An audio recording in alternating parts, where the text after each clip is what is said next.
जय श्री कृष्णा, जय श्रीमन्नारायण, जय श्री राम।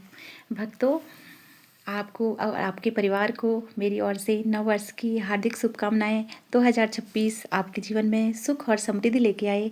भक्तों, सबसे पहली बात, इंसान को ऐसा नहीं है कि क्रोध नहीं करना चाहिए। क्रोध मुर्दे को ही नहीं आता है। एक बार क्रोध भी करिए एक बार क्रोध भी करिए पर बोध नष्ट ना होए। स्वार्थ भी बुरा नहीं है, औरों को कष्ट ना होए। स्वार्थ भी बुरा नहीं है, औरों को कष्ट ना होए। जीव कोई रूठे ना, इतनी दे दो हवा गुब्बारा फूटे ना। कर्म करो पर ध्यान रहे पथिये छूटे ना। इतनी दे दो हवा गुब्बारा फूटे ना। तो ये बहुत अच्छी लाइनें हैं। नंबर दूसरी बात भक्तों, इंसान को पेट में गया विष सिर्फ एक जिंदगी को मारता है, लेकिन जो कान में गया विष है वो हजारों रिश्तों को और कई जिंदगियों को मार देता है।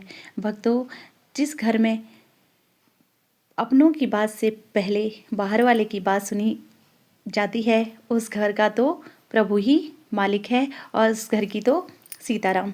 भक्तों, रिश्ते आपस में सुलझने से बनते हैं, न कि बाहर वाले की बातों को सुनने से।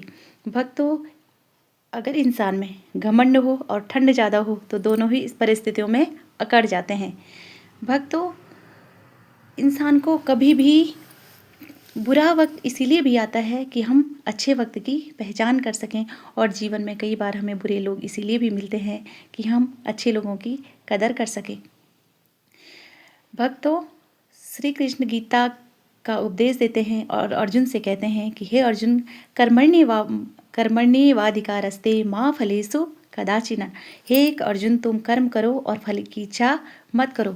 जब अर्जुन अपने धनुष बाण सब छोड़ देता है तो श्री कृष्ण कहते हैं कि I am with you but I am not for you, कि गांडीव तो तुम्हें ही उठाना पड़ेगा और धनुष तो तुम्हें ही उठाना पड़ेगा।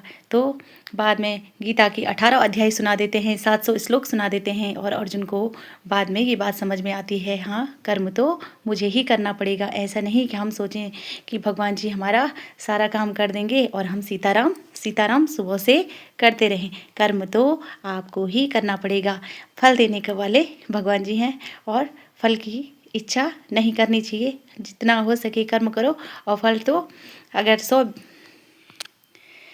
100 बीज बोए हैं धरती में तो 2 बीज तो जमेंगे ही। अगर आपने कर्म किया है तो फल तो मिलेगा ही।